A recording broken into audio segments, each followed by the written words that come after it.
Hello again. I'm David Weaver.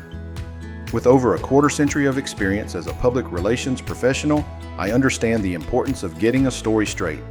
After all, perception is reality until the reality becomes the perception. The reality is that someone, somewhere, is talking about you. More importantly, they are listening to you. The way you communicate makes a huge difference in public perception of your school, business, church, or nonprofit organization. Right Team Services helps you tell your story with clarity and purpose. From website and social media content to press releases, graphic design, promotional videos, crisis communications, and more, Right Team Services delivers professional messaging built around your goals. Visit rightteamservices.net and learn more about how Right Team Services can help you tell your story more effectively and efficiently. Right Team Services, purposeful communication with powerful impact. Friday nights are built on teamwork, and so are we at Styles Electric. Just like the best teams in East Texas, success starts with hard work, dedication, and people you can count on. That's why Styles Electric is looking for the next great teammate. Whether you're an experienced electrician or ready to learn the trade, there's a place for you on a team that's powering commercial projects across East Texas. Don't sit on the sidelines. Step into a career with a company that's been getting the job done for over a quarter century. Call 903-235-2536 or visit styleselectric.com. Styles Electric. Reliable, professional, experienced. Welcome to From the Press Box on the Right Team podcast, where sports are more than just scores. They're stories. From Friday night lights across East Texas to the biggest games and headlines in college and professional sports, we bring you thoughtful analysis, honest opinions, and conversations that go beyond the field. Whether you're a lifelong fan, a coach, an athlete, or simply someone who loves the game, you've found your seat with us in the press box. I'm David Weaver. Thanks for joining me here from the Press Box on the Right Team podcast. Well, it is Texas high school football time from the Press Box on the Right Team podcast. Hello again, everyone. I'm David Weaver, and I am thrilled to once again have my co-host from the Press Box, Matt Paul, the sports director at KMHT 103.9 FM in Marshall, along for the 2026 Ride of Our Lives under the Friday Night Lights. Matt, it's good to be back, isn't it? Good to be back. Actually excited for Thursday Night Lights, but yeah, it's here. Yeah, it is Thursday and Friday Night Lights for sure, and that can wreak havoc, I know, on sports schedules, especially for journalists. But and of course, segue into that here to introduce our guest. We do have a very special guest today to help us kick off our high school preview coverage. None other than the man and the legend himself, and the recently crowned 2025's Texas Sports Writer of the Year by the Texas High School Coaches Association, none other than Longview News Journal sports editor, Mr. Jack Stallard. Jack, congrats on the honor, my friend. That's the cool thing about this business, though, is now you get a chance to defend your title. Yeah, I appreciate it, and that was a big, it was a big shock for me because you don't expect that kind of stuff. I've been doing it a long time, but I was really honored because this is something done by the coaches that I work with all the time, and for them to think of me that way, it made me feel pretty good about what I do, and gave me a boost to keep going in year 41 now. Year 41, that was going to be my next question. Man, 41 years. I can't even remember what I was doing 41 years ago, much less thinking about being a sports writer for that long. But I do appreciate you hopping on here with us. Jack will be maybe joining us occasionally throughout the high school football season. He won't be able to be here with us every week, but we'll get him on whenever we can because what we don't know, I guarantee you, he knows. And so anyway, thanks for being here with us today to kind of kick things off. Of course, it is a big week here in East Texas with our local high school seasons kicking off. We got a lot to discuss, so let's get right to it here. How we're going to do our show today, kind of a /prediction /preview kind of show coming up here. A few big games happening this week across our area, actually. We're jumping right into the fire, and we're going to get started with that here with, of course, the big matchup going on down in Lufkin is Longview at Lufkin. And I tell you what, guys, the way we'll do this here is I'll just introduce a game for us and give you guys kind of my take on that, and then we'll go around the room here and let you guys chat on it a little bit. We are going to make picks on this and keep up with it, and we're going to see at the end exactly how much better Matt is than I am. I'll just tell you that right now. I It's pick not. with It needs to be college football for me, man. I I don't pick know. with too I'm not. much emotion, man. I'm just, and we're going to see that here pretty quick. But anyway, Longview at Lufkin. I mean, how many years in a row is this, Jack, for these two? I mean, they're kind of like Longview Marshall now. I mean, they play just about every year. Yeah, and I'll be honest with you. I wrote my preview, and I don't remember the exact number, but I mean, I don't remember a time when they haven't played. I mean, I was in Lufkin from 90 to 97, and yeah, obviously they were in this same district there, so they played, but they've played every year. I've been back up in Longview now, and I'm in year 29 back in Longview, and the thing about this one I love they played non-district games, they've played playoff games. They played every scenario you can play, and great rivalry. Yeah, absolutely. And of course, we all know the Lobos are a perennial pick in 6A as far as making deep playoffs runs, at least recently for sure. I looked at Dave Campbell's Texas football as I was preparing for this. They have actually the Lobos picked to edge North Forney in that district. I would have to agree with them, especially offensively. Man, they got some straight running cats over there. Returning quarterback Johnny Hamilton, a big time receiver Jaden Herndon. And so they will be my pick to actually win that district down the line. But here against Lufkin, kind of looking at Lufkin here as they get ready to start 2026. They got a pretty good defense, strong returning defense, experienced defense. Um, I think they're going to be a playoff team in 9-5A. And I don't know about you guys, but I don't know if you've looked at the 5A D1 kind of rankings. That may be the toughest, deepest division in the state, 5A D1, in my opinion. I mean, you got DeSoto, Lone Star, Richmond, Randall, Smithson Valley, Denton, Ryan, Highland Park, and that doesn't include any of Lufkin's district opponents, LaPorte and Port Arthur Memorial, who are ranked in the Texas football preseason top 10. Lufkin could be a really good team and somehow maybe not make the playoffs or go out pretty early just because of that depth in that division. Yeah, Yeah, oh, go ahead, Matt. you're. No, I was just gonna say you're 100% right. Like that is.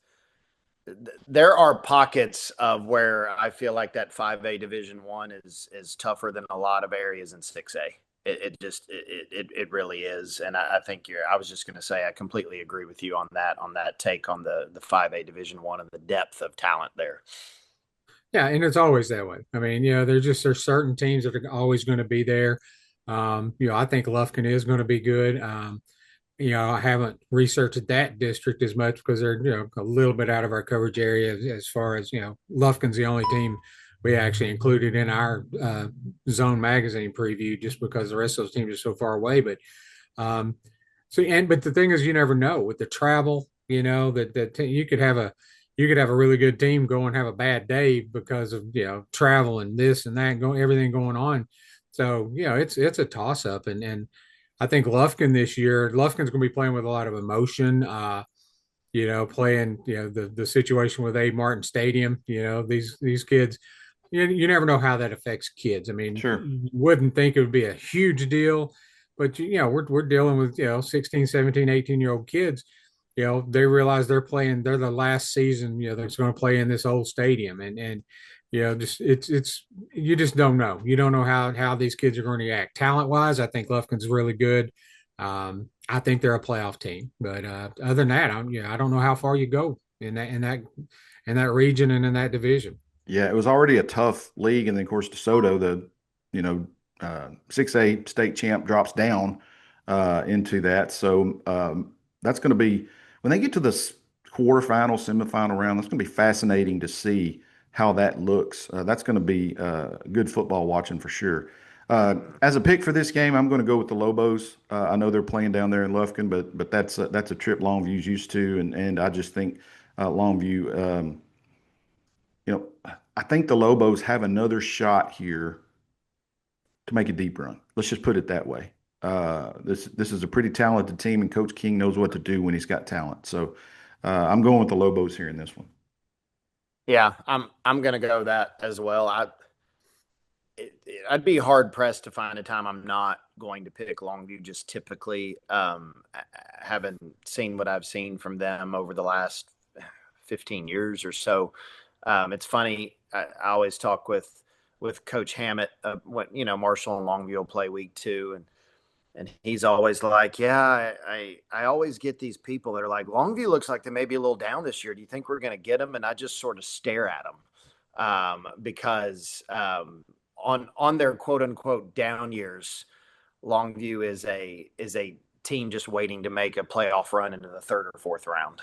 So yeah, I agree with you that the Lobos are going to be strong this year, but even if it wasn't going to be a strong year, I'm probably going to pick Longview in this one. Yeah, I'm going to go with Longview too. This is I'm not going to this is not I'm not going to say they're going to win a state championship. The only time that in 29 years that I've been up here that I said dead solid they will win a state championship was 2018 when they won a state championship.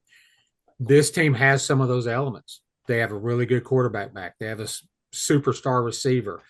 They have Division I offensive linemen. They have 2 linebackers that are going to be as good as anybody in the state. They've got it at every position. Again, I'm not calling a state championship for the Lobos this year, but they're going to make a deep run, and I think they definitely win this game.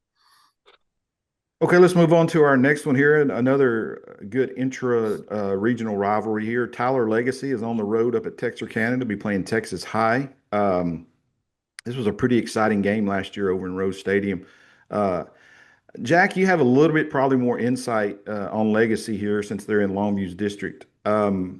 It doesn't seem to me, as someone who grew up around the old quote Robert E. Lee School and then the transition to Legacy, that they've made this transition to 6A very smoothly, right? I mean, it just seems like they're always pushing the boulder uphill in this thing, and they did last year. They finished 2-8, didn't win a district game.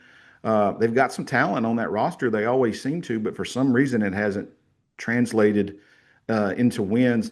I kind of look at this team this year and being optimistic for them. I can't see anything more than 5-5, maybe being their ceiling. How would you look at that? Well, this is gonna be my first shocking pick. I'm picking Legacy in this game.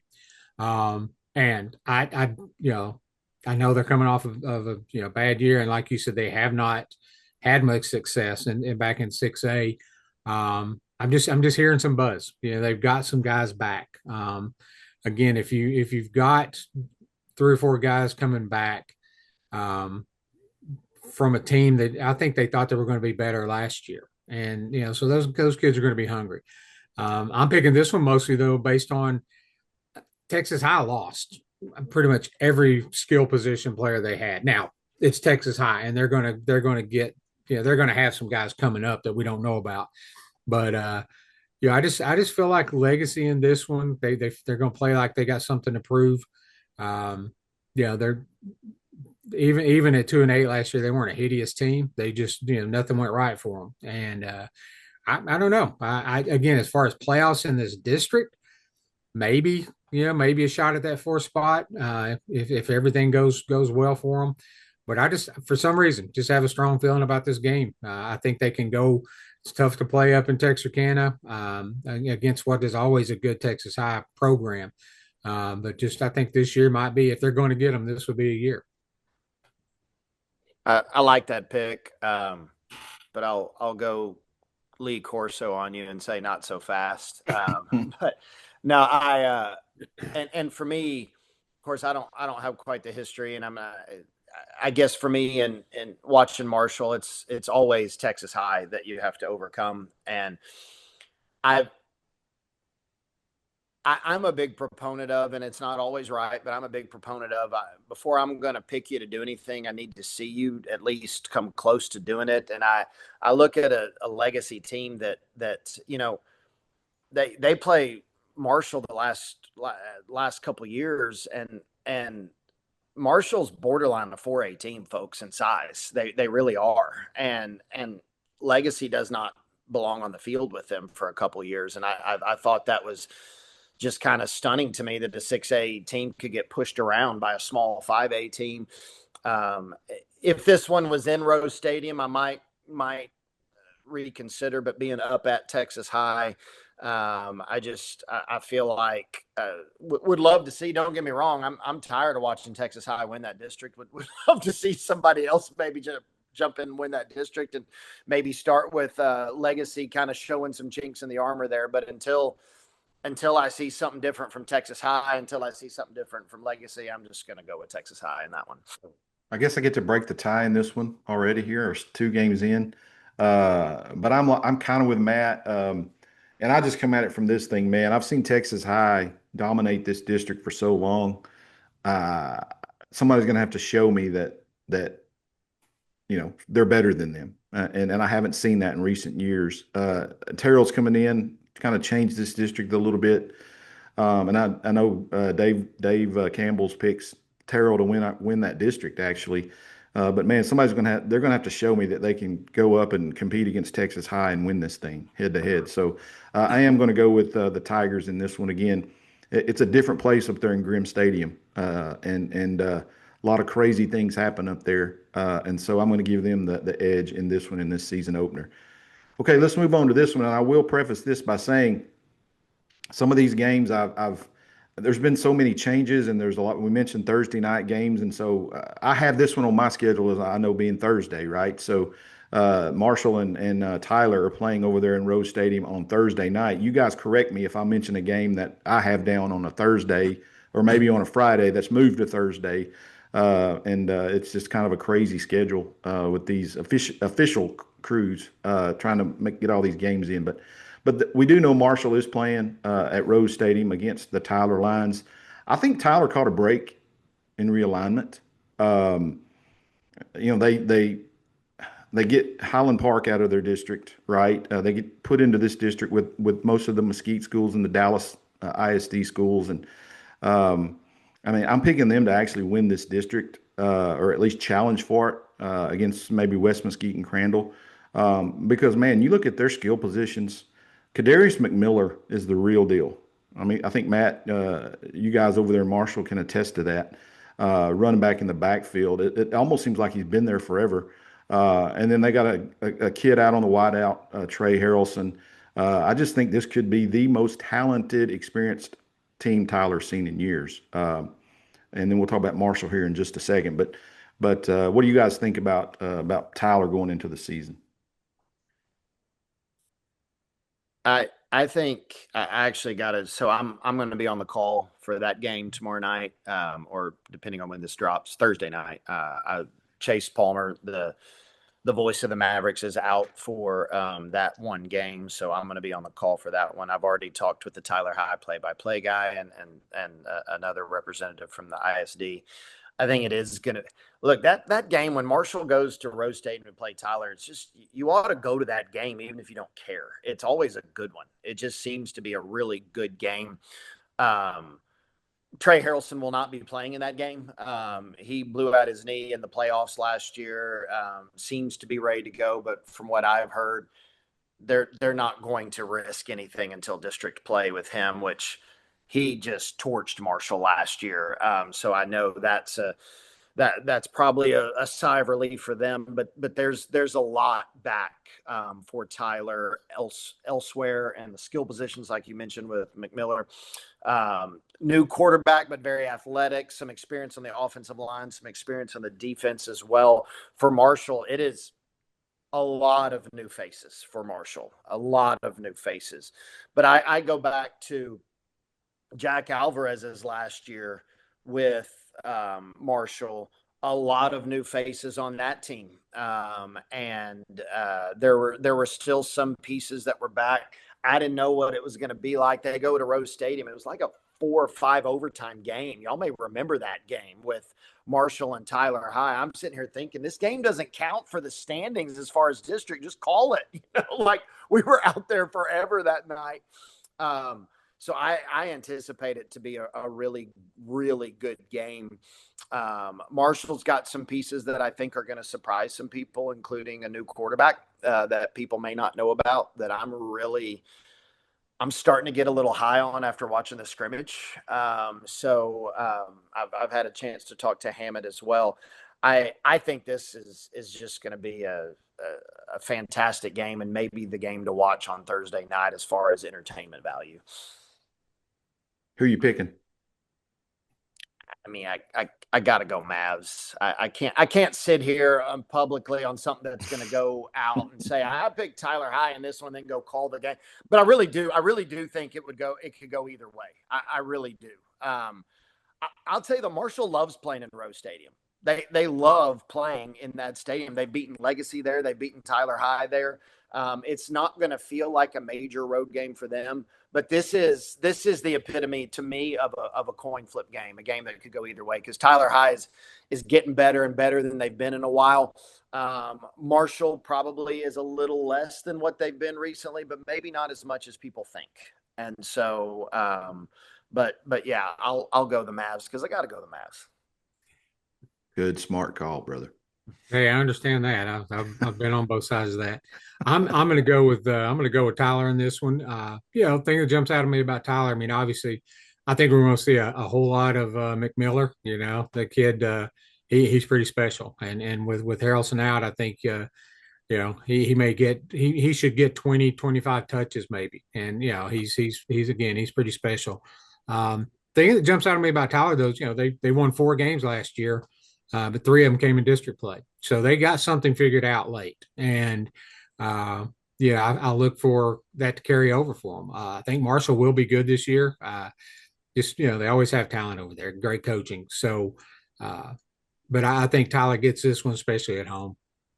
Well, and Tyler not only won 3 district games, but probably should have beat Highland Park last year. I mean, that game was of the a year wild almost game. type stuff over there. Yeah, they definitely got some stuff figured out late.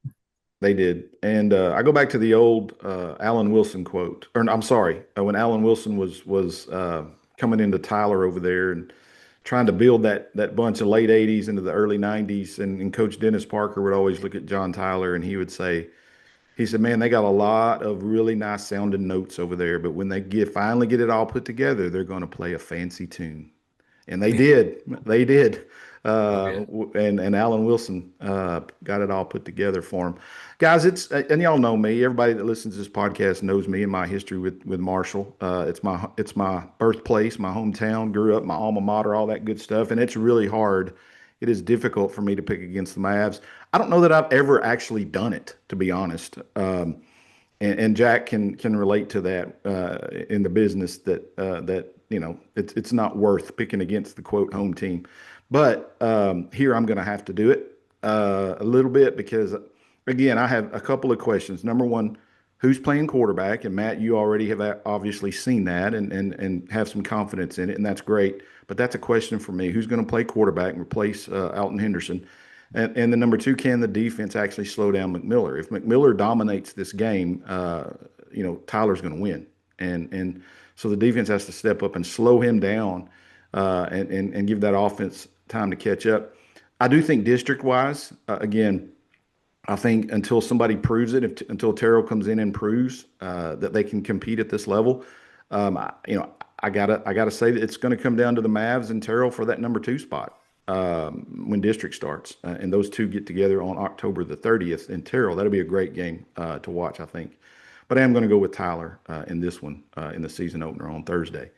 And just because I have a little more knowledge of this one, I'll tell you a couple of things to watch. Y'all are exactly right about McMiller, and Marshall is replacing a lot on the defense. The one area where Marshall is exceptionally strong on defense, though, is the defensive line. And so that is going to be crucial for them to make sure that McMiller has to work to get into the second level on the back end of the defense.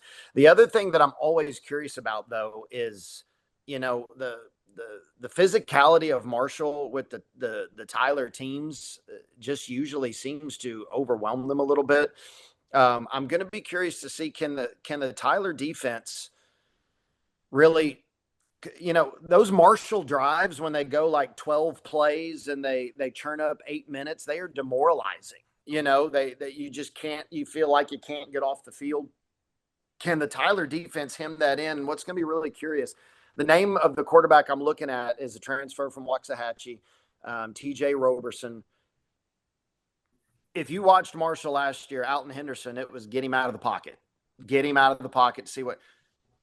Roberson loves the pocket. I watched Pine Tree just collapse the pocket. Roberson was very comfortable staying in there and making throws. So it's going to be a different look on offense. It used to be, you knew the quarterback was never going to stay in the pocket when you faced Marshall. It's not the case anymore. So can you adjust your thinking? Because when a guy was there for 2 years, it sticks in your brain. You know what I mean? So that'll be fun to watch Thursday night. Moving on to our next game here, Lindale at Hallsville, Friday night in Bobcat Stadium. Of course, I've had Coach Strickland on the podcast here this week talking about this game. Look, Lindale comes in maybe with their most talented team since they went to AT&T Stadium a few years ago, and they are a legit. Dave Campbell's has them number 2 in the state in 4AD1. But here's the thing. And Coach Strickland has sold me. This is my upset sleeper pick of the week. Hallsville's going to be a much better football team than they've shown the last couple of years. They are faster. They got great team speed, improved team speed. Really kind of underrated, I think, a little bit on defense. And they got a bunch of those kids coming back. Got a lot of depth on the offense. And some good skill position guys. I don't know. This could go either way. It could completely go the other way. But I just got a feeling that Hallsville is going to pull this one out. Plus, again, the hometown thing, right? But I'm kind of interested to see the kind of team the Bobcats put out there and how they compete Friday night against Lindale. But I am going to pick Hallsville in this one. Yeah, I'll go ahead and quickly disagree. But I'll maybe for a different reason than you think. One thing that I've learned about Hallsville, because I really do like Coach Strickland, is it's usually about October it all seems to come together and start clicking. It takes them a while, but then there they are competing for that last playoff spot in the district. Seems like every year. But the pre-district in recent years has not been kind to them, which, that is what it is. District is what matters. But kind of like what I said with the whole Texas High and Legacy game, until Hallsville shows me something different in pre-district, I'm going to take Lindale in this one. I like them in that one. I'm going to go with Lindale, but I tell you, and I think they're going to have a really good season. They've got everybody back, but I don't in any way think this will be a blowout. I mean, Hallsville, I actually got to see them twice last year. I got to schedule my own games and worked out that I got to see them twice, including against Lindale in the opener. Couple hour rain delay is just a big old mess. And I thought Lindale was a lot better talent wise and in pretty much every phase than Hallsville last year. And Hallsville was right in that game. So I saw some really good stuff from Hallsville last year in the 2 games that I got to cover them. I think they're going to be pretty good this year. I think they can battle for a playoff spot.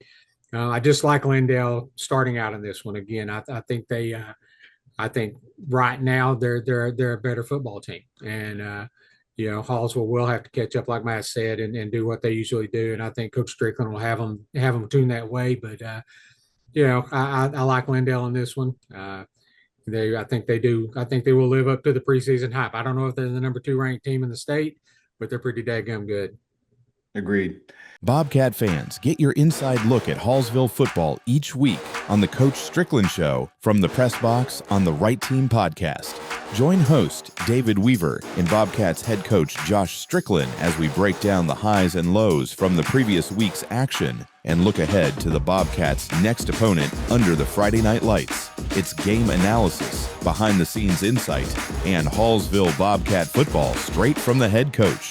The Coach Strickland Show, each week during football season here on the Right Team podcast. It's football time in Hallsville. The lights are coming on at Bobcat Stadium as the Hallsville Bobcats kick off the 2026 season against the Lindale Eagles. Join us Friday, August 28th at 7:30 p.m. and help us pack Bobcat Stadium for opening night. Bring the family, wear your purple and white, and get ready to cheer on our Bobcats. Get your tickets now at hisd.com through Hometown Ticketing. Friday night, Bobcat Stadium, Hallsville versus Lindale. Let's go, Bobcats. Let's move on to Chapel Hill at White House. Chapel Hill plays in one of the toughest 4A districts in this state, right here in East Texas, and of course, White House it'll be the first game under Brett Gilchrist. Interesting side note: Brett Gilchrist is a former DBU Patriot baseball player, was a teammate and a fellow freshman of my son Kobe Weaver there back in 2016ish, and uh, and so he has followed his father. Kobe hasn't. Brett's followed his father's footstep into the coaching world here, and this is his first head coaching job. It'll be his head coaching debut on a Friday night, and it's a tough challenge against the Chapel Hill team that Hallsville scrimmaged last week.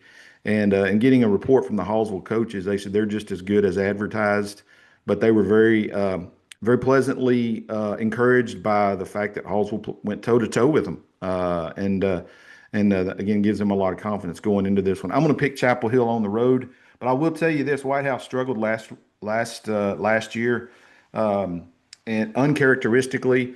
But Gilchrist comes in there after serving as the offensive coordinator at Frisco Lone Star, which was a state finalist last year, averaging 47 points a game, 467 yards per game last year. That's a pretty good offense, and I think he could, if that translates, White House could be fun to watch, but maybe struggle a little bit as they get going with this new program. Yeah, I agree. Early on, I'm going to take the established program and take Chapel Hill. I am curious to see what White House has as that develops. You probably remember there were years, even not counting the Mahomes year, obviously the Mahomes years, but where White House's offense was a bear to prepare for because of that tempo and boy, as someone who's had to keep stats at games, and you try to keep stats with a team that snaps the ball every 9 seconds or whatever, I mean, it's kind of crazy. But early on, yeah, give me Chapel Hill on that one. Yeah, and I'm going to go with Chapel Hill. And by the way, this is one of those games that has been moved to Thursday. Okay. So we'll have guys. I think we have guys over there covering it. But I'm going to go with Chapel Hill. Just again, talk about the established program, what they have coming back. I think they're going to be really good.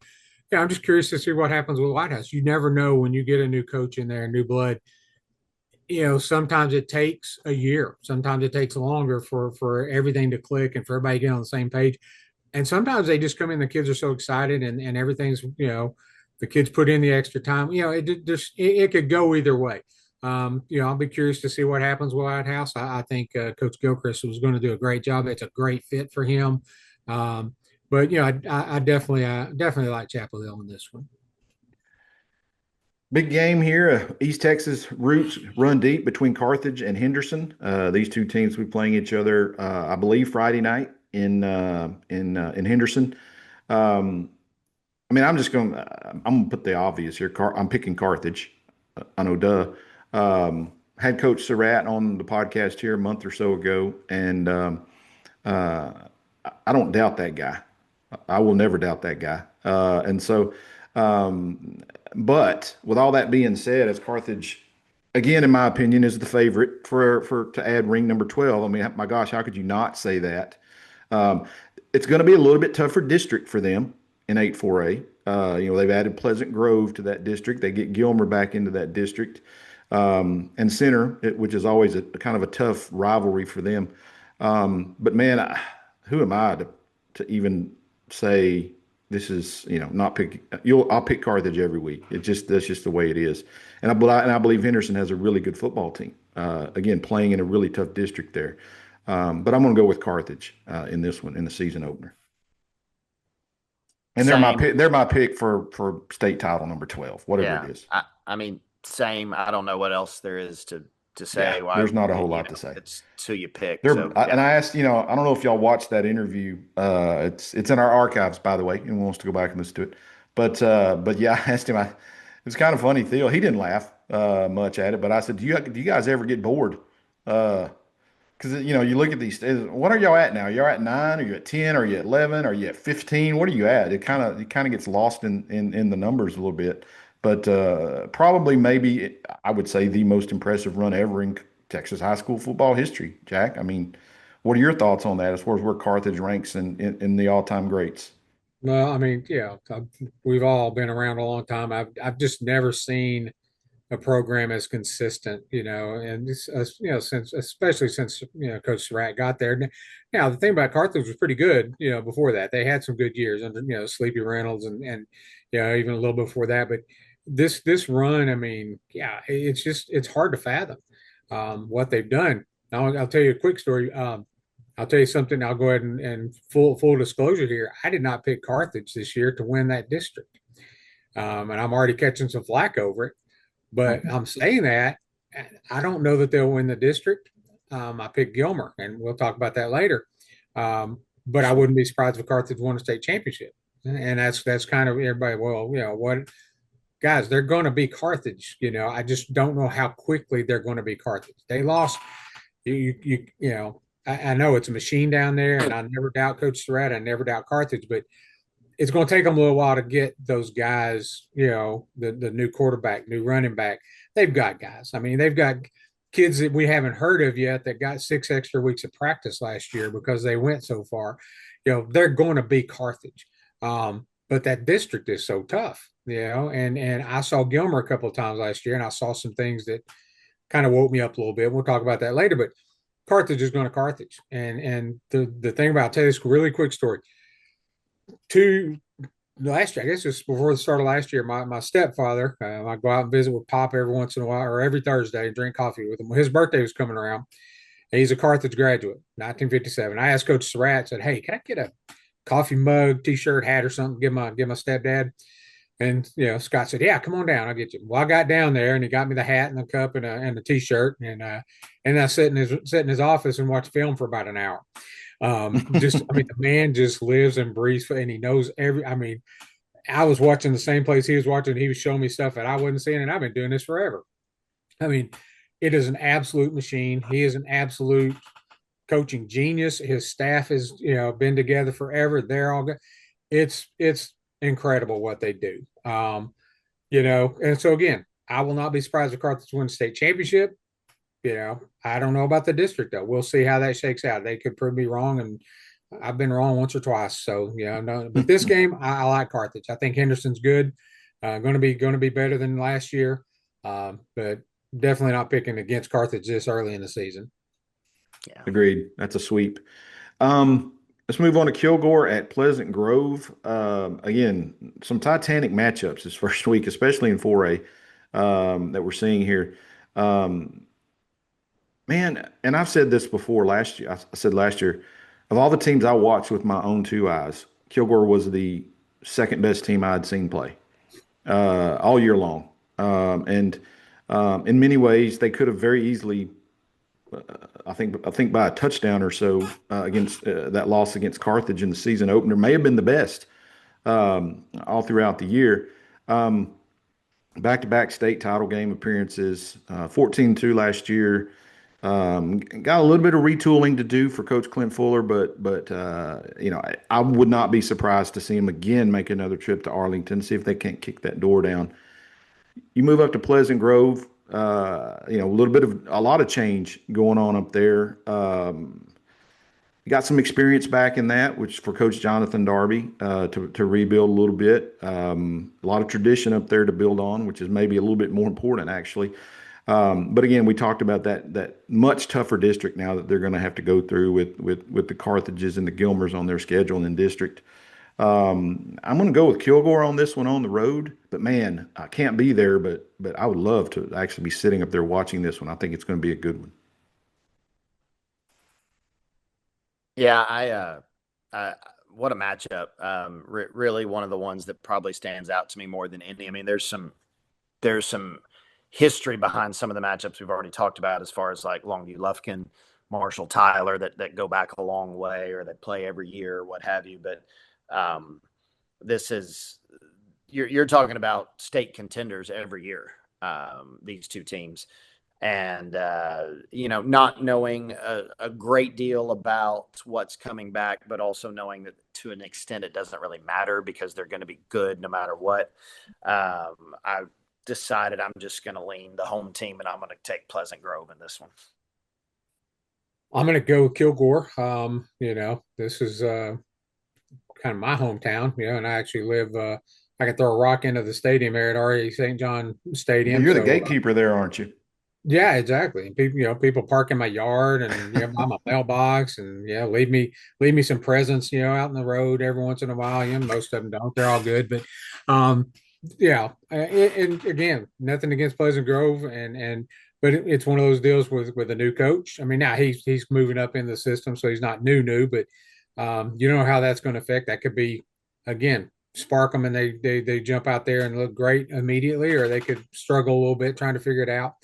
But I just thought Kilgore, I mean, a lot like Carthage. They got, they had 6 extra games last year. Kids that we haven't even heard of, were on that varsity team last year, seeing what it takes, going up against great players every day in practice, getting 6 extra weeks of practice. So they're not going to drop much.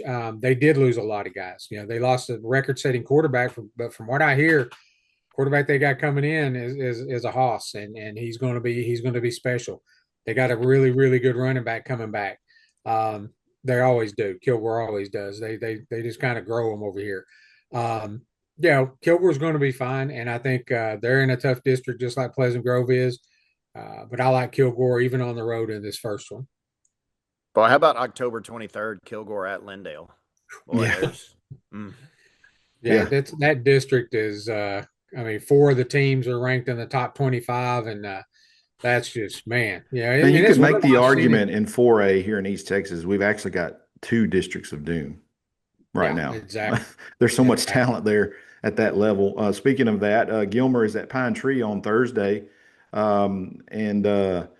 Jack, you kind of alluded to some things there about Gilmer. I'm very interested as well to see the Buckeyes bounce back. They had very uncharacteristic 4 wins last year. Matt and I were talking about it last year. We couldn't really understand it just because it's you don't see that from Gilmer very often, that struggle. I will tell you this, they have a massive human being who's getting a lot of publicity.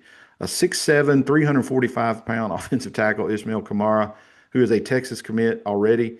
He is going to be impressive to see in a uniform on Friday nights here. But, they're going into Pine Tree to play a Pirate team that is sneaky good again. I mean, it's like, where did the Pirates come from last year with that deep run, Jack? I mean, but this is going to be an exciting one in Pirate Stadium on Thursday night. But I'm with you. I have Gilmer in this one going in there and kind of restoring a little bit of who we think they are. Well, okay, now I'm going to go ahead and tell you this. I'm actually picking Pine Tree in this one. I think Gilmer's going to win that district, but I think it's going to take a few games to get it rolling. Got us all confused now. Do I? You got us all confused now. I know. It's too early in the year to be doing that. I know. Now, here's one thing. I saw Gilmer twice last year, and they played maybe 2 of the worst games I've ever seen Gilmer play, and I've seen them a lot. They did nothing right. Okay. Don't say they didn't do nothing. They have a running back coming back that may be one of the best in East Texas, but he was so young last year, nobody ever heard of him. Tavion Horn. Okay, he was a sophomore last year. Big kid, like 6 foot, 212, fast. But he was a sophomore last year. He had one solid offensive lineman, Kamara. The quarterback's back. They've got a guy, Kipton Neighbors, that came over from Mineola, who was like, he's Swiss Army knife. He can do everything. So they're adding that to the mix. I think they're going to be really good. And Alan Metzel is one of the best coaches in the state. So he's going to get them turned around. Thing about Kamara, we talked about Ishmael Kamara. Here's the fun thing to watch. I can't wait to see. I'm going to cover this game tomorrow night. Kid's 6'7", 3'4". He's going to wear number 1 this year. And they list him as a fullback and defensive lineman. I don't even know if I don't know that you can play the O-line wearing number 1. So this kid had 176 pancake blocks last year, did not give up a sack. He may not play on the offensive line this year. So, I'm just so curious to see what's going to go on there. But the thing about Pine Tree, I mean, that was not a fluke last year. They got a 6'4", 220-pound quarterback that can sling it, and he's back for his 3rd year. He played a little bit as a sophomore. They got athletes everywhere. Boston Johnson, Rashad Wofford, those guys are going to be just superstars on both sides of the ball. It's not a fluke what Pine Tree's done over there. They have Coach Bachman has got that thing. I think it started a little back with Coach Kerry Lane, got them kind of turned around. Coach Bachman came in there. I mean, they have really, this is not your old Pine Tree. You do not immediately put that down as a W when you play the Pirates. In fact, you're going to lose more than you're going to win. Pine Tree's got it going. I'm going to pick them in this one at home. I might feel different if it was up in Gilmer, but I'm going to go with the Pirates at home in this one. Jack, is this a Thursday or a Friday game? This one is actually a Thursday game. Thursday game? Okay. I got to see Pine Tree at the Marshall Pine Tree scrimmage last week. And a couple of things. I really like Jack's pick of Gilmer to win the district, even if it takes a slow start. Because if I'm looking at Gilmer's first 3 non-district games at Pine Tree, at Chapel Hill, Kilgore at home, they're going to be ready for district. Yeah. They are 100% going to be ready for that tough district. But Pine Tree, you're dead on that quarterback. The question to me was going to be the receivers. Can they make the plays? He's going to make the throws. Can they make the plays? The quarterback looked very good. One of the things I noticed with Pine Tree was also they were able to create some holes against a very tough Marshall defensive line. And they've got a running back that can hit those holes hard. He was hitting them like an experienced mid-season form type running back. I did notice that Marshall, with a bit of an inexperienced offensive line, was able to still get 7 or 8 yards of carry against Pine Tree. So that would be a bit of a concern. But I'm kind of going to go with Jack on this one. I think Pine Tree wins this one at home. I think Gilmer, I do expect Gilmer to be back, but it's going to take a while, and this is not an easy start. In fact, there might be this tendency to look at Chapel Hill and Kilgore at home and say, okay, well, we'll get the Pine Tree game, and then we really got to lock it. You better lock in for Pine Tree. They will do some damage to you. So yeah, I'm gonna take the Pirates in that one. Okay, I'm still sticking with Gilmer. We'll just roll with it, baby. Go Buckeyes. These next couple of games here, and I want to preface this. By saying these may be the 2 most unluckiest 4A teams in the state in Spring Hill and Pittsburgh. Prayers up for you guys. Could have a really, you guys could be noticeably improved. Pittsburgh was actually pretty good last year. But look, they're in the district with Carthage, Center, Gilmer, and of course Pleasant Grove. What a tough draw for these guys. Spring Hill starts out with a rivalry game against White Oak. They'll be hosting them over there in Panther Stadium. I know Coach Joslin from his days as an ETBU player. Great. Well, I call him great young man. He's getting older now, but he's going to do a great job there at Spring Hill. It's taken some time, but I have full confidence that you guys have the right guy. I'm going to go with the Panthers in this one. At home against White Oak in this rivalry game. And then I'll go ahead and piggyback it there with Pittsburgh playing or hosting Liberty Ilo on Thursday. Again, Pittsburgh in a really tough district. Had a decent year last year, very competitive in another tough district. But I'm going to pick the Leopards going into Pittsburgh and winning that one tomorrow night. Yeah, I got the same as you. I got Spring Hill and I got Ilo. Yeah, I'm going to actually go the same on both. I love that Spring Hill White Oak game coming back. They hadn't played in about 4 or 5 years or more. That series is tied. I think I can't remember the exact numbers, but it's a deadlock tie over the years.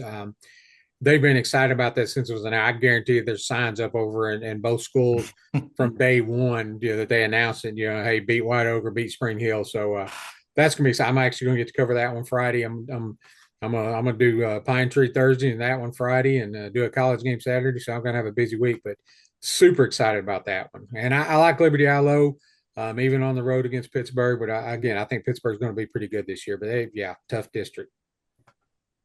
Como Picton at Quitman. Real quickly here, I got a little bit of an insight from a buddy of mine who lives over in Quitman, and it's been a struggle for them recently. Been a struggle for Como Picton there, and so I'm just going to go with the home team in this one. I'm going with the Quitman Bulldogs to start off 1-0 on Friday night. I need to hear from Jack because I know nothing about either of these two. I'm gonna be honest with you. I put one on here where I'm getting. Both of these teams are a little bit out of our coverage area. I mean, I know both of them, and I know they both have struggled. So I'm like David. I'm going with the home team. I'll go with Quitman in this one. Sure. Sounds great. Yeah, join us there, Matt. Takes away my advantage. Let's come back here a little bit closer to home. Dangerfield at Gladewater. Again, this is a big time 3A matchup for, again, an early. This is almost like college football around here, man. We jump right into the fire around here in East Texas. Um, Dangerfield's one of those teams that plays a really tough preseason schedule, and you're thinking, what's wrong with the Tigers? And they hit their district slate, and then they run the table, right? And they're always 2, 3, 4 rounds deep in the playoffs every single year. Gladewater had a little bit of a resurgence last year. Pretty good team coming back up there in Jack Murphy Stadium. I'm going to go with the Bears in this one. Again, going with the home team. Yeah, I think if this was in October, I might pick differently. Yeah, I'll take Gladewater just because I'm a fan of Dangerfield. I like what they typically do, but David, you and I have talked about it historically. Well, not historically, but of late. It seems to maybe take them a while, and I liked the momentum Gladewater had last year, so I'll take them. Yeah, I'm same guys. I'm going with the Bears at home. I know Dangerfield eventually will be Dangerfield, and they've got one of the best players in the state coming back in Rain Wallace, just spectacular receiver who's going to do he'll get a lot of touches. But I think right now Gladewater starting out, it's got more guys back with some good experience. So and they're at home, so I'm going to go with the Bears. Shelbyville at Sabine. I went back and forth on this one. Had to do a little bit of research. Jack, you'll know more about these teams probably, especially Sabine. Uh, I'm going with the Cardinals again, sticking with the home team on this one, but I think this could be a pretty close game Friday night between these two teams. Yeah, I think I'm going with the Cardinals. I'm a huge fan of Tim Russell. I like that hire. I like him coming over there. He's one of those guys. If my kid would have played football, I would have wanted him to play for Tim Russell. I mean, uh, he turns programs around. He does a great job everywhere he goes. Yeah, I know both of these teams have struggled, but I think Sabine gets this one at home, and Tim Russell gets off to a good start there. Yeah, I like the home team in that one. I'm gonna go with y'all. Okay, West Rusk is at Tatum. This is another really interesting matchup on opening night down there in Eagle Stadium, beautiful Eagle Stadium in Tatum. West Rusk, a pretty good football team, guys. Again, playing in a tough 3A district. You got ARP, you got Troop, two really deep running playoff teams last year. Adding Jefferson to this district is going to make it even deeper. And West Rusk kind of gets lost in the shuffle there a little bit. But that's a really good program going on down there for Coach Rafe Mata. They're going to go into Tatum again. Coach Whitney Keeling, again, working through some things down there with the Eagles on the cusp playoffs last year. Didn't quite get in, but I'm going to go with West Rusk in this one, going on the road and defeating the Eagles down there. Yeah, it feels a little weird, doesn't it? Feels like It's not hard for me to like pick against Tatum. It really is. yeah, but But West I Rusk is don't a mean really this in good like football a team. I don't mean this in like a hot seat sort of way, but like it feels like Tatum needs to do something this year. It's I would say when Keeling went there, I was maybe anticipating a little more than what I've seen, especially the way it started there. Yeah, I don't know. I feel like home game. It's kind of you want to show that maybe we're back a little bit. So I'll go Tatum in that one. I've been way back and forth on this one. Love what Coach Mott has done down at West Rusk. Just a consistent winner, great coach. I'm going to go with Tatum at home, and I'm going to give you a name real quick. Y'all probably heard of him, Rogers Taylor. Have y'all heard this kid? 6 foot, 195 freshman. He is special. He's already getting offers. Hadn't played a varsity game yet. He's already getting offers as a running back. Um, yeah, I expect to see a lot of him in this one, just to see, hey, is he going to live up to the hype? And I like Tatum at home. I mean, again, this is almost a toss up to me. If they were in West Rusk, I would without a doubt pick West Rusk. I just think the home team on this one, little extra spark, and I'm like Matt. I think Tatum feels like they got something to prove. They're ready to flip that switch and take that next step. Well, I will say this, and I've known him for a while, but they got the right guy in Coach Keeling. Just be patient. He's worked through it down there, and you guys will be right where you need to be. But be patient. Yeah. Harmony at Hughes Springs. I'm going to go with Hughes Springs in this one. I'll admit I don't know a whole lot about these two teams, but just looking at what they got coming back and everything, again, I'm going to lean on the home team in this one.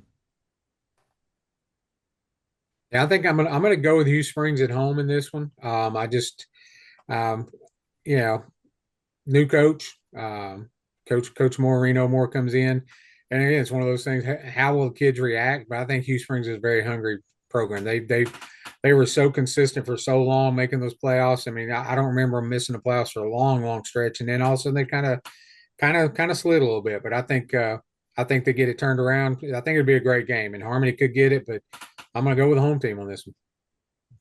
Yeah, same for me. Two teams I know some about, but not a ton. In instances like that, I like to go with home team, and I like to go with people who know more than I do, and y'all seem to. So I'll go with Hugh Springs in that one. Hooks at Mineola. I'm gonna go with the Hornets in this one again. Just kind of comparing the two teams, kind of goes outside of my comfort zone of picking a home team. But I think Hooks has a decent football team and will go in there and take a win over a Mineola team that's going through a coaching change and all that adjustment that goes with it. So I'm going to go with Hooks. I think I'm going to go with Hooks on this one again, even they're on the road. I just Mineola. I don't know what they got. I know again new coach and they lost. Maybe one of the best all around athletes. I think we picked him as our for the zone. We picked him as our dream team preseason utility guy, Kipton Neighbors. He moved on. He moved on to Gilmer, and that's a huge loss because he did so much for him. And finding it's almost like you got to replace three guys. So don't know how quickly Minero can do that. So I'm going to go with Hooks. Yeah, I'm on board with that pick as well. Moving on here, a few more games we're going to talk about here. New Boston at New Diana. Jack, you mentioned Kerry Lane earlier in the show. He's, of course, now the coach at New Diana. Hearing a lot of good things coming from up there. And again, being at home, season opener against New Boston, I'm going to go with the Eagles in this one. Yeah, I'm going to go definitely with the Eagles. I think they got one of the most exciting quarterbacks in East Texas, DeJuan Johnson. This kid just put up crazy numbers for this will be his third year. He's just about unstoppable. Now you got to have some weapons around him, but that kid's pretty special. I think the Eagles get this one at home. Same, ditto. I'm with y'all. Union Grove at Queen City on Friday night. The Lions, playoff team last year for Union Grove, and taking another pretty decent squad up there to Queen City, which is still kind of struggling to find their footing. I'm going to go with Union Grove on the road in this one. Man, you're finally getting into that 2A district I've been itching to talk about. That one that's got so many of our teams. We got a couple more games here to talk about. But we're there. Union Grove we're there. Is in. I think 2A has a district of doom of sorts in East Texas with this Union Grove district, which we're going to talk about a few of these teams. But I like what Union Grove started putting together last year, and I'm going to ride with them in this matchup. I think there's going to be not just one, but maybe two really good football teams in this district that miss the playoffs. It's going to be that tough. Agreed. Yeah, I agree. I'm going to go with Union Grove in this one. Playoff team last year needed that. They needed that spark. Those kids, are I'm sure really fired up over there. So I think it's going to be a good one. But I like Union Grove. Paul Pewitt, moving actually into this district of doom in 2A, if you will. They'll be hosting Redwater on Friday night. I'm going to go with the Brahmas in that one. Pretty good football team, actually coming down south here to join that district. Yeah, I like Pewitt as well. I mean, this district lost two teams out of it from last year. Neither of them made the playoffs, so they kept all four playoff teams. The number 5 team was Harleton, who was 4 points away from beating Union Grove and 3 points away from beating Elysian Fields, which could have flipped everything upside down. So they were right on the cusp.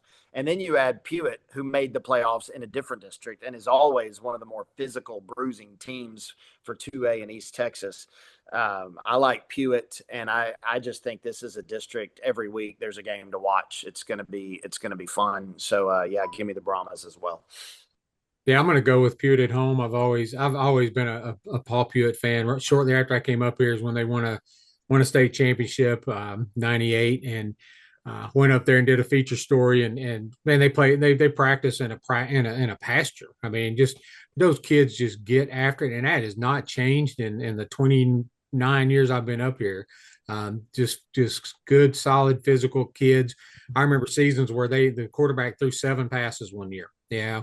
Now it's changed some, but they're a physical football team always, and I like that. So I'm going to go with Pewter at home. ARP will be at Wascom. This is one of those games I love to see, especially early on in the year. It's a 3A matchup between the Division One and Division Two, which I still some days wonder why we've split this thing up. I think we miss a whole lot of good matchups. But anyway, that's neither here nor there. ARP, a playoff team from last year, and then Wascom, of course, also a playoff team from last year. And again, different divisions within the same classification. But No, they're not. Wascom's 2A. Oh, yes, they are. Yeah, that's correct. Yeah. Okay, so just forget everything I just said. Just Yeah, forget it's everything I it's just said. small I was reading it 3A wrong. I was versus talking about big Division 2A. One, Division Two. Right. Yeah, yeah. Forget everything I just said. That's completely wrong. And if you've listened to this show for any length of time, you know that happens more so than not. Hey there, Sarge. Is that This is Sarge? Bentley. Sorry, he woke up and he's needing some attention. So just We'll ignore get him. his picks here as well. And thanks for pulling him in here and saving me there, Jack, from that awful entertainment value. Let me just shut up and just say I'm going to pick ARP in this one on the road. Going against, look, this was a tough call for me, but yeah, I'm going to go with ARP in this one. Again, one of those things I have to show me that if they've fallen off any from what they were last year. Very impressed with them and their run they made last year. So I'm gonna go with them going on the road in probably a very tight, tough ball game and coming away with a road win against Wascom. Yeah, I just had Wade Lawson on my show this morning, Wednesday morning. It's always a Wascom Wildcat Wednesday at KMHT on the Sports Talk, and so it should be a great matchup Friday night. I mean, this is a regional final team in 3A Division Two. They went 4 rounds deep. So a tremendous challenge for Wascom. There's no doubt about it. Wascom's putting in a new offense. They're going back to slot T this year, which I think will be really, really interesting. And I think by the time they get to district, y'all know how it is when you face that offense. If your defense is not locked in and ready for it, that thing will hit you like a Mack truck and run you over. But I think it is going to take a little while. I think ARP. This is a really tough matchup. I'm going to take ARP in this one, but I think Wascom. Watch out for them as the year goes on. I'm actually good with Wascom at home on this one. Yeah, I know ARP had a really good season. I'm concerned with some of the pieces they lost. And like Matt said, running that new offense, if it's clicking early, again, it takes a while sometimes for the offense to click, but if it's clicking early, the defense is not ready. You can't practice against it enough. So we're going to see. I'm going to go with Wascom at home. Alba Golden at Linden Kildare. Something's got to give here, guys. Alba Golden comes in off of a 1-9 season. Of course, Linden Kildare under Coach Dylan Surratt, who will be in his second year there with the Tigers, went 0-10 last year. So, combined, I'm not a math genius by any means, but that's a combined 1-19 record coming together. I want to go with the team that got the 1 win last year and pick Alba Golden in this one. Yeah, I'm going to go with Alba Golden, even though it's on the road, and I think Coach Surratt, heck, it's a pretty good name, and I know he's a good coach. I've heard nothing but good. I think he'll eventually get that going, but I think early on, I like Alba Golden on this one. Yeah, I was going to pick a tie, but I think I'll agree with y'all and go Alba Golden in that one. Frankston at Winona. If you know anything about high school football around here, Frankston's a really good football team, right? And I'm going to go with them on the road here against a Winona team that's looking to come back from a pretty down season for them as well. They went 1-9, so I'll go with Frankston pretty heavily in this one. Same with me. Yeah, same deal. I think Frankston's a really good team, and Winona's been struggling, so I definitely like the Indians. Hawkins at Elysian Fields. I had Coach Bo Maines on my show here this week, and man, I love talking to that guy. Just knows a lot about life, a lot about football. He's perfect for Elysian Fields, coming off a really good 11-2 season last year, facing one of those former district opponents that Matt alluded to earlier that's no longer in that league. Getting them at home Friday night, I see Elysian Fields winning this one and starting off 1-0. It's a great place to watch a game. The community, they could be 1-8. Even better now with that new school sitting there. It is great play. The team could be 1-8 and everybody would show up and be loud and proud. I think there's this chip on their shoulder because to the untrained eye, some people might be like, well, what are you going to do now that you don't have Nunu Kennedy? And as good, don't get me wrong, that dude was the best player in that district, I think, last year. There was a lot more to it than that. There's still a lot there. I'm anxious to see how Elysian Fields looks this year. I think they're going to be solid, maybe surprise some people. So give me the Yellow Jackets in that game. Yeah, I'm going to go with Elysian Fields at home. I know Hawkins has a returning quarterback that's just put up crazy numbers for a couple of years, Eli Smith, but I like Elysian Fields at home in this one. Welcome to the Coach Maines Show on the Right Team Podcast. Each week during football season, join me, David Weaver, and Elysian Fields head coach Bo Maines as we discuss the ins and outs of Yellow Jacket football, from reviewing the previous game's action to previewing the upcoming opponent. It's all things Elysian Fields football with Coach Maines and much more. Join us in the Hive every week and get yourself ready for Jacket football under the Friday and sometimes Thursday nightlights. Go Jackets!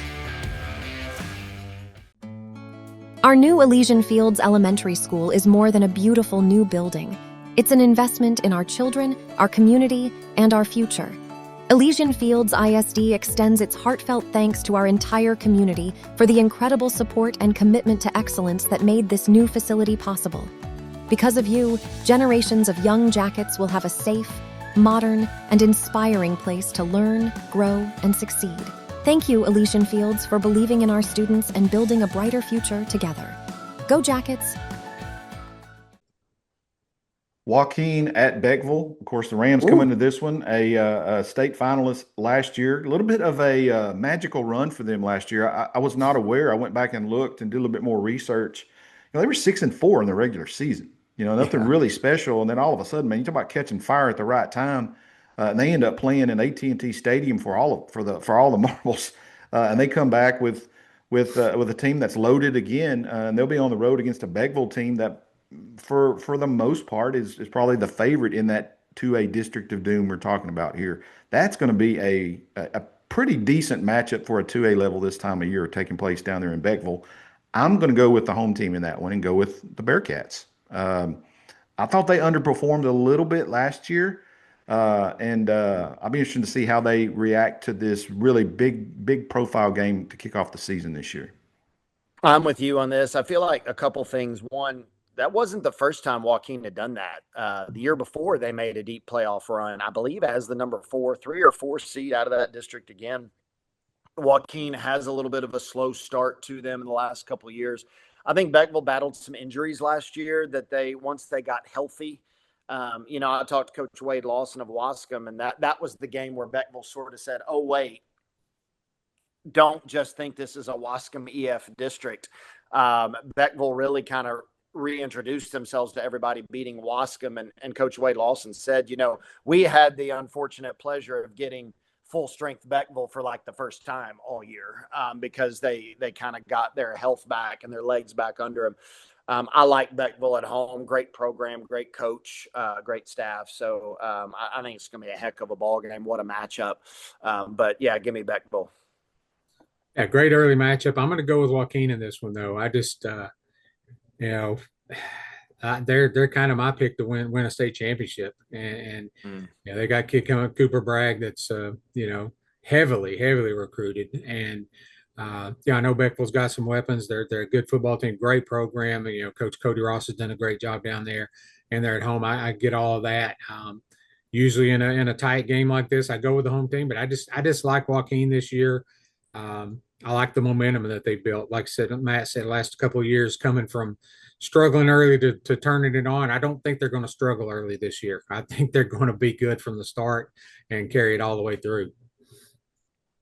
And let's close out our pick'em here on the opening week of high school coverage here from the Press Box on the Right Team podcast. Overton at Harleton. And I will now, I know, because I've just double checked it. This is one of those intra-divisional, if you will, classification matchups. You got a D2 school going against a D1 school. I'm going to go with the D2 school on the road here, however, Overton, playoff team coming back from last year against a Harleton team who may be I don't want to call them a dark horse, but kind of the unknown, right? What are we going to, how are they going to match up in that tough district that they're in when they almost squeezed in last year? This will be the second year under Coach Drotty. Be interesting to see what kind of leaps and jumps the Wildcats take. But tonight on this one, I'm going to go with Overton taking that win up there in Harleton.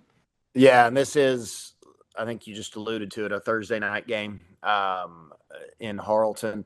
A name to watch this year for Harleton, Drake Phillips, a senior running back, kind of, how it is at 2A. You play both ways, but I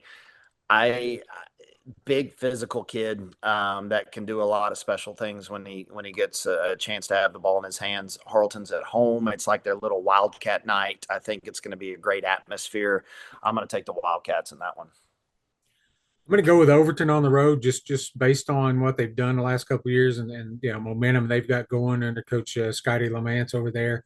I think Harleton's going to be a pretty good football team this year, and I'm like Matt. I love Drake Phillips. That kid had a solid season last year, and if he gets the ball 25, 30 times and churns out those yards and keeps the clock, it's going to be hard for that potent offense of Overton to do much. So, but I'm still going to go with Overton in this one on the road. Hey, David, I got one more. Did you say that was our last one? That's the one I have. Yes, sir. I really want to hear Jack's thoughts on the Thursday night game, Jefferson at Palestine Westwood. I feel like we'd be remiss if we didn't talk about this one. I mean, Palestine Westwood maybe has the best player in our area at quarterback. I think, especially moving down to Division II, this Jefferson team is one that we ought to watch for a very deep run this year. And I'm actually going to take the Bulldogs for an upset win in Palestine. I think they are a really special team this year, but I want to hear Jack's thoughts on that matchup Thursday night. I'm going to go with Westwood because, I think Jefferson, Jefferson's going to be really good this year. I think they're going to surprise a lot of people. Maybe not a surprise. They've been good. They've got a ton of athletes back. But the thing about when you're facing Kavion Bryant, he was our preseason MVP on our dream team for the zone. He's got receivers. He's got, when you face this guy this early, you there's a shock value, I mean, this kid is going to do some stuff early on that you haven't seen, and you might not see the rest of the year. So you can't adjust to it that quickly. You can lock in on him, and he's still going to make plays. I like Palestine Westwood in this one, but if they played 4 weeks into the season, I might have a different pick because I think Jefferson's good enough athletically and everything that they could beat this team. I just don't think it's going to happen in the first week. Yeah, that makes sense. Jefferson's pre-district schedule is fascinating to me. I mean, they're playing Liberty Ilo, a former district rival. They're playing Gunter. My goodness, I've seen as high as maybe number 2 in the state. This matchup with Palestine Westwood, they're playing Spring Hill and Pittsburgh, playing 4A teams. That's going to be a fun season to watch unfold, I think. Yeah, hopefully if they stay healthy, they're going to be hard to beat. Yeah. Just a little programming note on that. Jefferson is actually one of the teams we will follow here on our podcast. Playing Palestine Westwood, which is kind of out of where we regularly will be focusing on. I did not include them in our pick'em, but Jefferson will obviously be a regular here on our pick'em. So Matt, you'll get a chance to pick the Bulldogs every week, and I probably will join you. I agree with you on that. I think last year was one of those kind of. You look at the quote disappointing season they had last year, and I think with their expectations going into it, it was a disappointing year. That tends to have a way to really good programs build off of that, and I would expect to see a different version of the Jefferson Bulldogs this year for sure. Yeah. Okay, that'll do it for 0 week under the lights, and I can tell you we are all ready for this to get rolling, guys. You guys know what I'm talking about. And on top of all of that, Matt, it gives us stuff to talk about, signals that football season in all its forms is finally here. I do want to thank once again my friend Jack Stallard for joining us today. And of course, you can catch Jack's award-winning work every day in the Longview News Journal. Jack, where you mentioned you got 3 games on your schedule. Where are you going to be this week? Yeah, I'm going to do that Pine Tree Gilmer matchup Thursday. I'm going to do Spring Hill White Oak on Friday, and then Kilgore College is at home Saturday, right next. Right in your backyard. 830 steps from my porch to the press box for Kilgore College and Kilgore High School. So I'm gonna do back to back games. Yeah, everybody say hi to Jack when you make that trip over to Kilgore. He loves the camaraderie that comes with that, don't you? Absolutely, it's part of what keeps me going. Love the fans, love the kids. Blessed to do what we do. Who's Kilgore College open with? Well, they actually opened last week against Blinn and lost. This is Community Christian College. It's it's going to be an ugly game, but I think it'll be good for Kilgore to get back and get a W and get ready. Didn't they play them twice last year? They did. It's the Community Christian College is like 3 different. There's one in I think Louisiana, there's one in Bryan, and one in somewhere else up in Dallas area or something. So it's a different group. But yeah, they played 2 different times last year, and it was hideous. It was like 80-0 and 56. It was horrible. I mean, it's a glorified scrimmage, but you get to get some kids on film. This year they played Blinn twice. They played them in non-conference and they'll play them in. So most of the teams are starting to do that, and you're going to get one of those stinker games. That you have to have a game. You have to play. Right. So Blinn stepped up this year, and they're going to play. They play each other twice, so that means you only have one of those games where you just kind of walk it out there. Those are hard to play. Those are hard to play. Therefore, you can tell your kids anything you want, but they're not going to listen. And then again, you go out and beat them 80-0, even if you're sloppy. So right. It's a tough game, but hey, it gets those kids a chance to get home, get a win. Again, get some guys on film that you need to look at for some depth. So it's still an important game. I'm looking forward to it. Yeah, and we don't get a chance to talk much JUCO on here. We do try to kind of include them a little bit. Jack, of course, covers that league, local league, which is a really good college football league for junior colleges here in East Texas. I was in Tyler last week and watching that game. My daughter is an Apache Belle. But so I was there in that, oh my gosh, heat microwave heater that they had going on in Rose Stadium, 105 degrees, I think, at kickoff. And saw a pretty good game. It was number 6 Georgia Military against number 4 TJC. Ended up being 30-20. I mean, a really good season opening game for all the conditions, and it was like mid-August. But anyway, some good football being played in the JUCO ranks here in East Texas. I would encourage everyone to go check out a game when you can. Yeah. Well, of course, Matt and I will be back every week to discuss all things football. Jack will join us occasionally when he can. And one thing I can promise you guys, of course, is that we will always have something to talk about every week. Matt and I can always – we've got stuff right now in our holster that we don't get to talk about today that I know we will work in at some point over the next couple of weeks. Our text messages fly back and forth to talk about some things. But for this week, hey, go enjoy the coolness of an evening at a stadium. We're supposed to be out of 100-degree temperatures this week. I've never longed for 95 plus more than I have the last couple of weeks. But hey, high school football is here and it's all good. Thanks for listening again and supporting us on the Right Team podcast. And all we ask is that you like and follow us on your chosen podcast platform, or even better, subscribe on YouTube. That lets us know how we're doing, and it also helps us grow our show, and we would certainly appreciate that.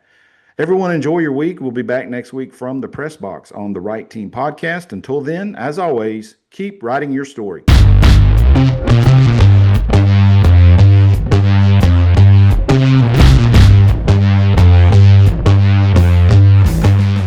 It's time to celebrate 2 outstanding members of our Karnak ISD family. Congratulations to Felicia Hood, instructional aide, for being named the August Staff Member of the Month, and to Sheila Henderson, kindergarten teacher, our August Teacher of the Month. Their dedication, hard work, and commitment to Karnak ISD students are great examples of what makes this district such a special place to learn and grow.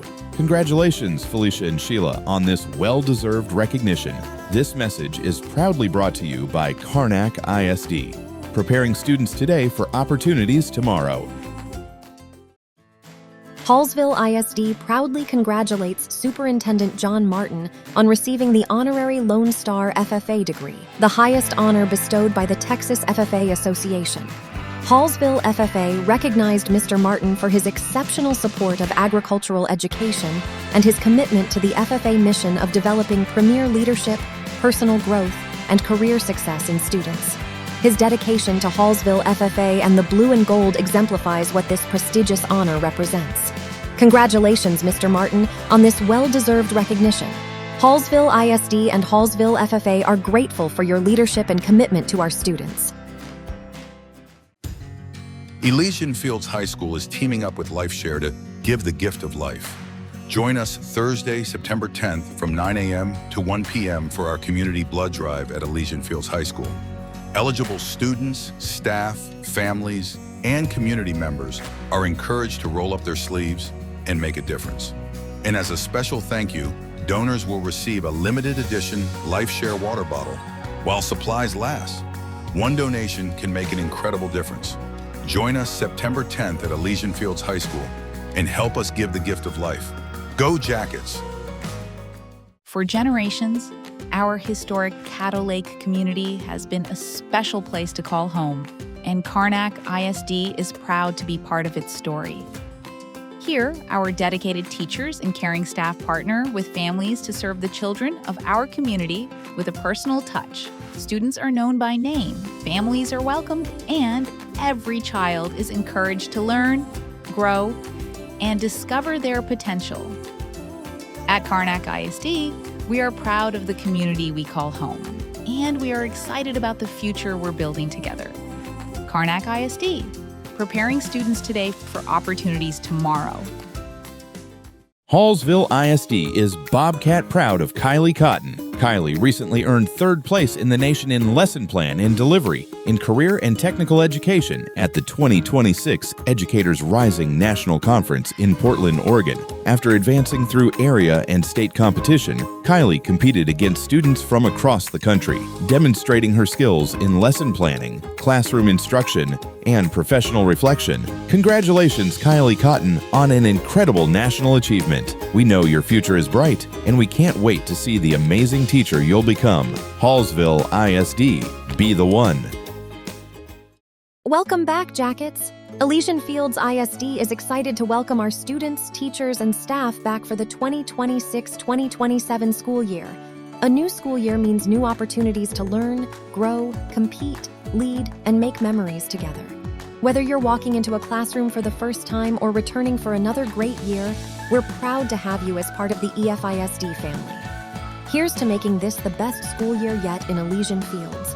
Welcome back, Jackets, and remember, tradition lives here. Smackover Norflet School District is more than a school system in the great state of Arkansas. We're a family. From award-winning academics and fine arts programs to championship athletics and hands-on learning opportunities, Buckaroo students are building bright futures every single day. Whether it's celebrating student success, supporting our community, or creating unforgettable memories in the classroom, Smackover Norflet is proud to inspire excellence from preschool to graduation. Join the tradition. Join the Buckaroo family. Smackover Norflet School District. We are one family.